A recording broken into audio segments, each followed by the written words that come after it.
1954, take a seat. And in 1954, a young senator from Massachusetts had to make a decision that no young politician should ever be put through. None. He had the deciding vote in the St. Lawrence Seaway.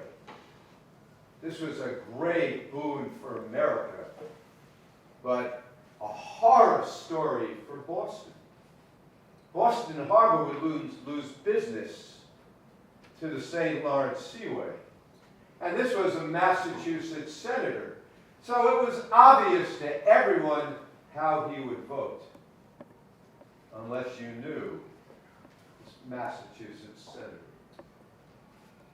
You see, in his mind, it was his responsibility to vote for the good of his country, not necessarily for his constituency.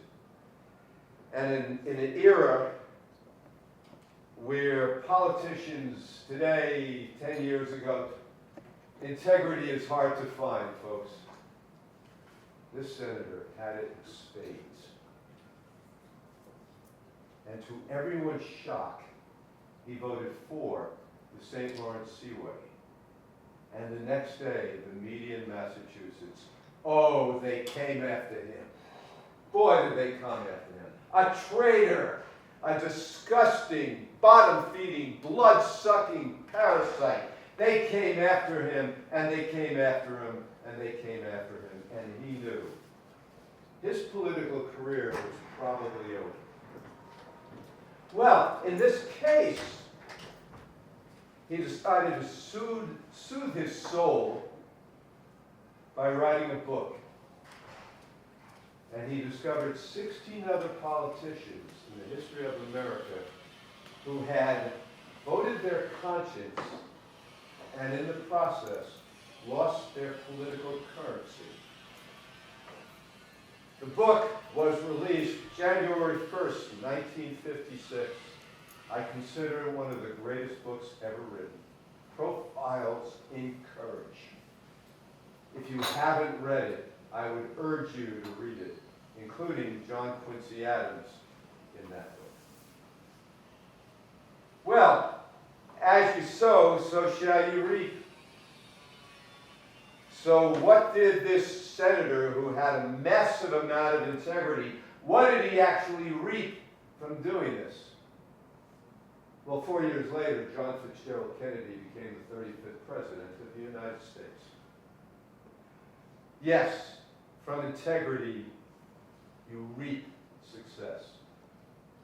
Which brings me to a lifetime friend. When I met Ed Lupinski, he was writing the New York Times home improvement column, writing it, illustrating it. When I bought my first condo, I used to read it for tips. It's a great column, it appeared for years. A lifetime of publishing, a lifetime of writing home improvement columns. Ed had his day in the sun and retired from Reader's Digest and other publishers.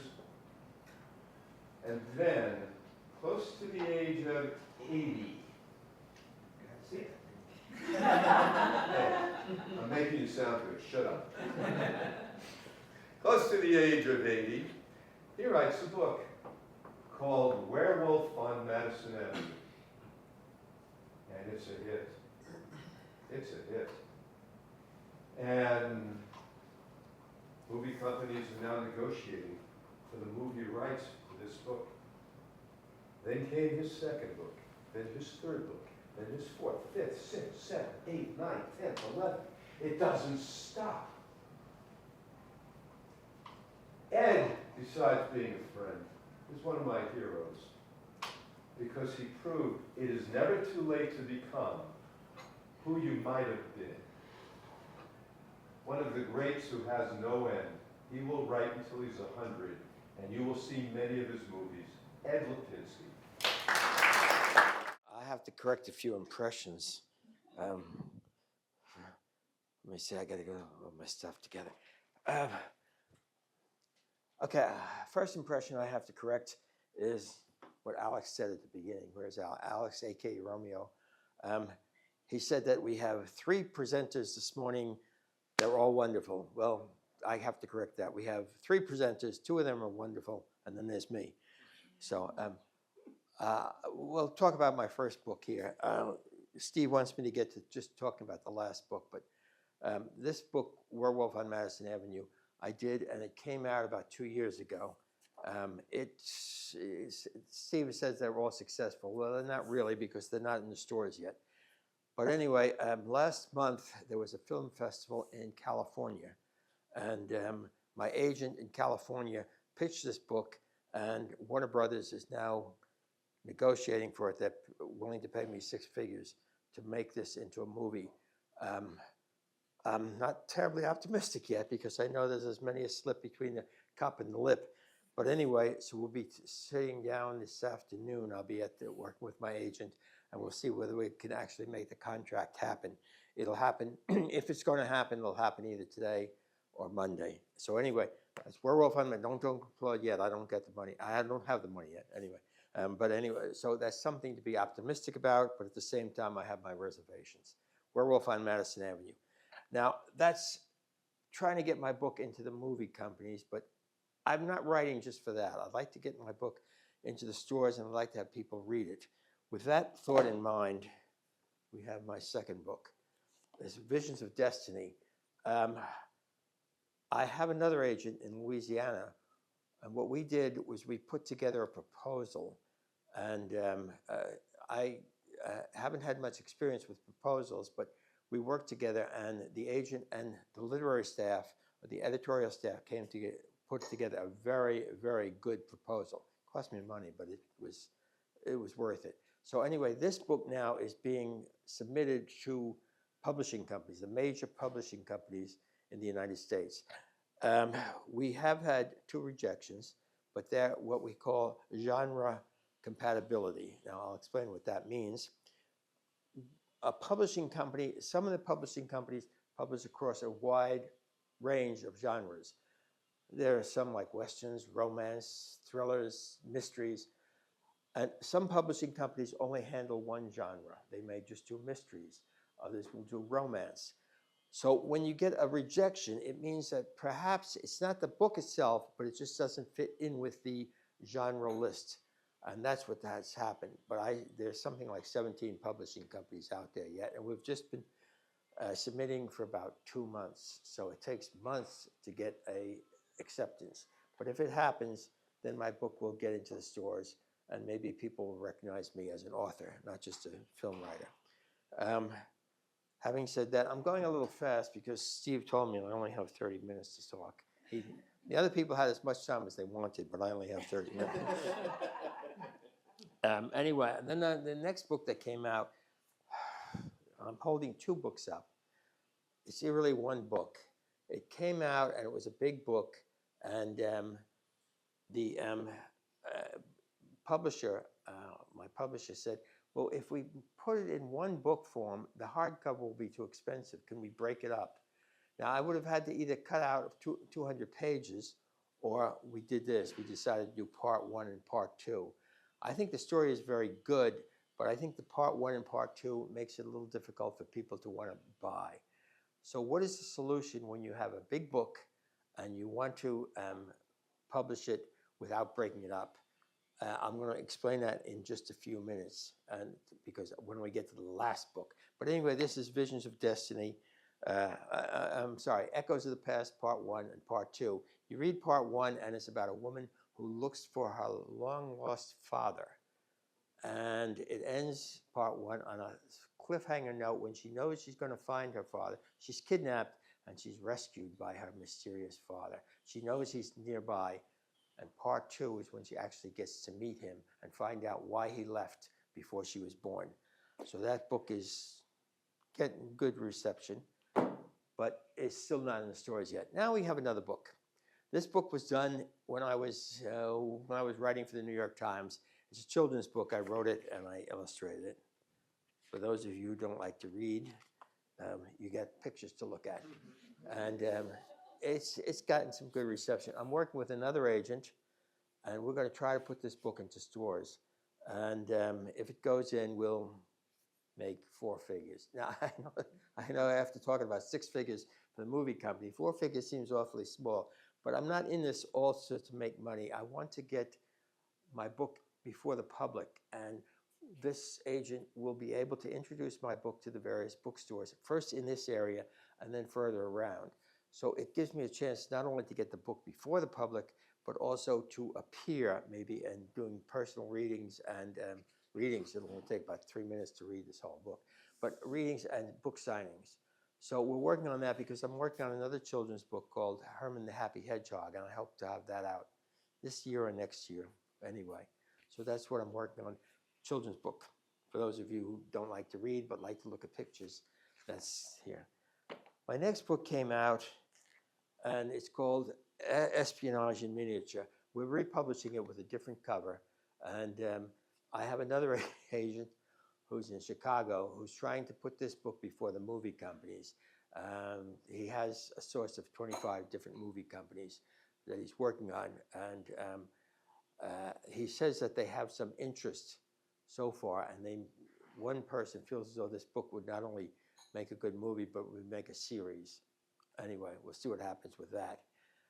And then when I come to the last book, which has just come out for 3 months, it's been out for about 3 months, called Western Romance. The title tells it all, Western Romance. You don't need much imagination for that. And this is what Steve wanted me to talk about. Now, I told you earlier when I talked about this book over here, it's in 2 parts. Well, if you have a big book and you want to make it, and you don't want to divide it up into 2 parts, what do? And this is what we're going to do what I'm going to do with this book. It ends on a kind of a strange note, and I'm going to read it to you. Actually, I'll tell you a little about the book. It's about a man who starts off living in a farmland. He's a very poor farmer, and he gradually develops and he changes himself. His mother and father die, and he's an orphan. He's taken care of by his aunt and uncle, and they die off, and he's about 16 years old. And railroad people come, and they offer to buy the farm from him. And with that, he moves to a small town in Blossom Springs in the west, and he becomes a newspaper man. And then he meets a beautiful girl on the cover, beautiful girl. You don't need to use your imagination for that. And he falls in love with her, and he proposes, and she accepts the proposal. However, 2 weeks before the wedding, another man shows up, and let me see if I can get this. Shows up. His name is George, and George offers. He feels as though he wants to marry the girl. He knew her first, but he was in the army, and he tells her he's willing to fight for her. Let me see if I can find the place. Tom looked back at George with alarm and disbelief. The hidden purpose in George's unexpected appearance was now revealed, and it came as a complete surprise. For a moment, Tom was at a loss for words. Then he recovered his senses and stammered, "George, I don't think you understand. I have already asked Virginia to marry me. She has consented to be my wife. It's too late for you to propose." "Oh, is that so?" replied George. "You're not married yet, so I don't think it's too late. You see, I'm prepared to fight for her." With that, George moved to face Tom squarely, and he patted his pistol in his holster on his hip. Tom was dumbfounded. He couldn't believe the turn that this conversation had taken. He stood mute and unmoving while he reflected on George's words. When he regained his composure, he turned to Virginia, the woman he proposed to. "Virginia, would you tell George that you are going to marry me? Try to make him understand that you have accepted my proposal, and he has come too late to ask you to marry him. Please tell him that." Well, Tom expected Virginia to immediately come to his side and explain that she was going to marry him, but she remained in place without saying a word. Both men looked at the beautiful, blonde-haired, blue-eyed woman and waited to hear her say something. Each man expected Virginia to agree with him, but her face showed no emotion, and she maintained her silence as she looked from Tom to George and back again. "Well now, Tom," she began softly, It appears that George has come here to challenge you to fight for my honor. It seems to me that if you truly loved me, you would accept the challenge and defend my honor. Ah, I'll skip a little bit. Virginia, cried Tom, I love you and I'm willing to take care of you and provide for you as long and devote the rest of my life to you. Isn't that enough? No, Tom, it's not. My honor's at stake here, and it seems to me that if you're trying to talk your way out of facing George, it looks to me like you're afraid to face him. But Virginia, I can't fight George. He's been in the army. He has handled guns and been in battles and maybe even killed men. I grew up on a farm and worked in a newspaper office. I've never handled a gun in my life. I don't own one, and even if I did, I wouldn't know how to use it. I can't match him in a fight. This isn't good enough for Virginia. She decides that the wedding is off, and she decides she's going to marry George. Now, Tom doesn't give up. He decides that the way to win Virginia back is to become a gunfighter. So he travels to the notorious Southwestern Territory, where the famed, infamous gunfighter Wesley Garrett is. He has money, and he asks Wesley Garrett to teach him to be a gunfighter. Wesley Garrett agrees, Tom hands Wesley Garrett the money, but Garrett says, before I take this money and before we get started, I got to tell you what you're in for. You're probably thinking that to be a gunfighter, all you got to do is get a gun, stick it in a holster, and strap it around your waist and learn a fast draw. Well, there's a lot more to it than that, and it's not going to be easy. Get this, as a gunfighter, you'll be living a different kind of life. You'll be living by the gun. You'll eat, sleep, and shit with a gun beside you. And living that kind of life has a way of changing a man. It makes him harder, meaner, and cold-blooded. As you get better and faster with your gun, you'll get a reputation for having a quick draw. Men will come to you from out of nowhere to challenge you just to see how fast you are. Garrett paused and studied Tom's face to see if the young man fully understood all that he was saying. Tom, however, stood in place with a wooden face and made no comment. Garrett continued, right now, you run away and hide like a scared rabbit when anyone challenges you. But after you get good with a gun, you won't do that. You won't back down. You'll face up to any hombre who comes to sit at you just to see who's the best. If you win, your reputation will grow, and more men will challenge you and come to test your draw. You'll find that you're in too deep to quit, and you won't be able to quit even if you want to. But Tom started to speak. That's not going to happen to me because all I want to do is get back. Garrett interrupted him. Yeah, I know what you're going to say. All you want to do is get back to your hometown and call out the soldier boy who sold you a woman. You're figuring that when he sees you wearing a gun, he'll back down and run away like you did. Well, suppose he doesn't. Suppose he's willing to face up to you. Have you thought about that? What then? Then you're going to have to use your gun to kill him because that's what gunfighting is all about. It's not just a game of fast draw. It becomes a matter of life and death. Winner takes all. Loser dies in the street. So Tom goes on the road to be a gunfighter. But the question is, Tom remained confident that he would eventually settle down with Virginia, but soon he realized that achieving that dream would be far more difficult than he ever imagined.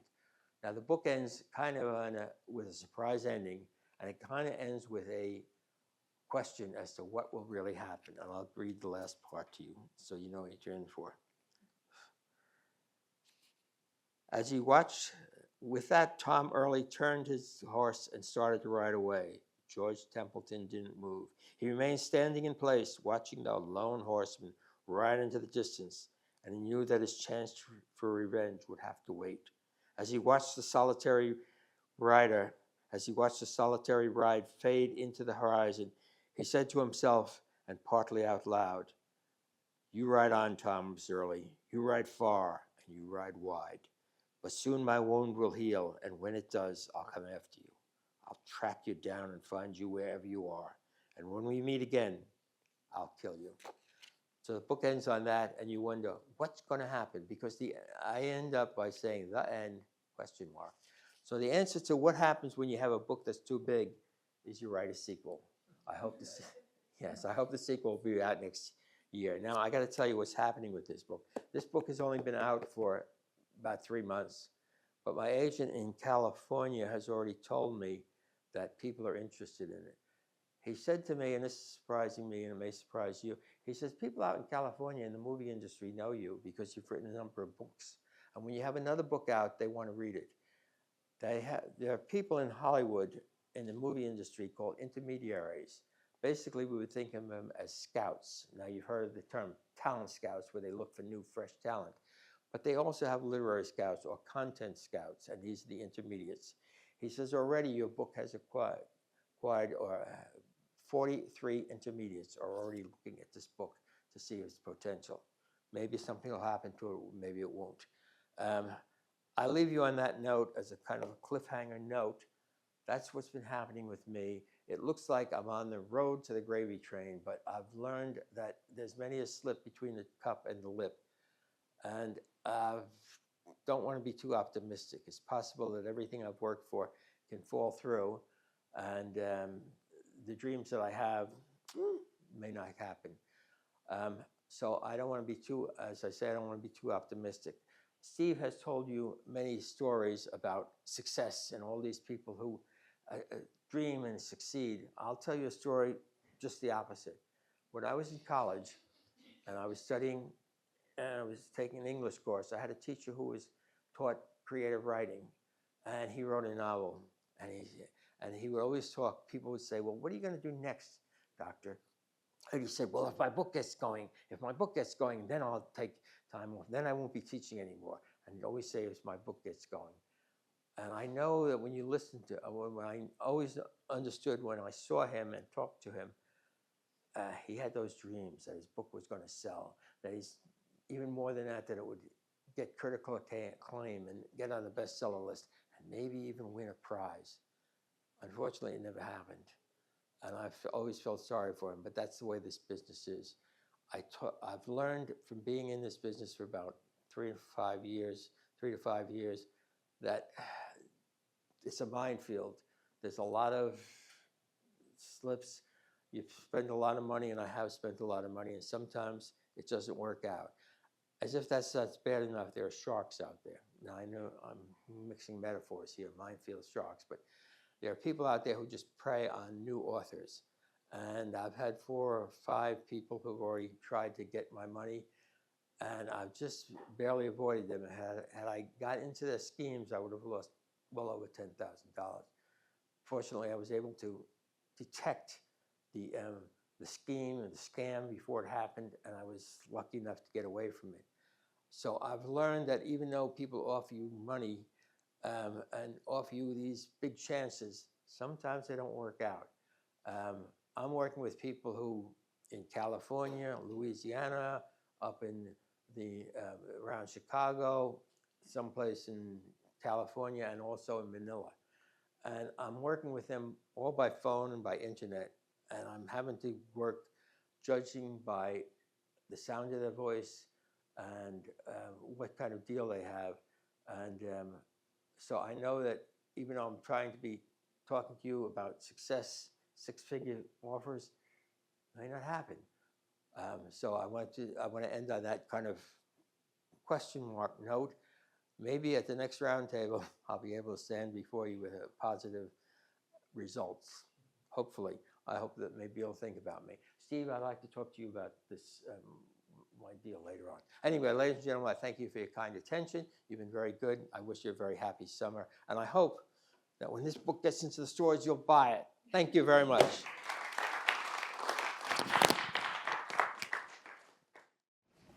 I'd like to end not with a story today, but actually with 2 stories.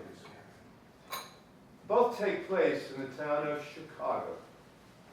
First one, 1922. When the man who ran Chicago was named Al Capone.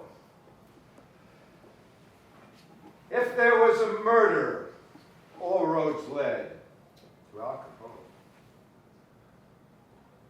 Gambling, Al Capone. Prostitution, Al Capone. Bootlegging, Al Capone. How much jail time did Al Capone do in the early part of his career? Nothing.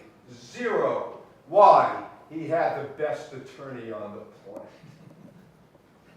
And everyone knew him as Easy Eddie. Easy Eddie was the best. And Easy Eddie lived the lifestyle that great attorneys who represent the mob live.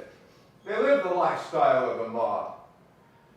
They say that someone's house was the size of a city block. Well, in the case of Easy Eddie, they gave him a city block. He made a house on the block in Chicago. Every servant you can imagine. Money in unimaginable amounts, even in the 1920s. But Easy Eddie had a soft spot, a bit of a weakness, because he had a son that he loved more than anyone or anything in the world. And he tried to teach his son right and wrong. And one day he told his son, the best thing I can give you, the greatest gift I can ever give you in my life is a good name and a good example. And he went, a good name? A good example? Do you realize who the hell I represent? And Easy Eddie, because of the love he had for this little boy, did something that is unimaginable.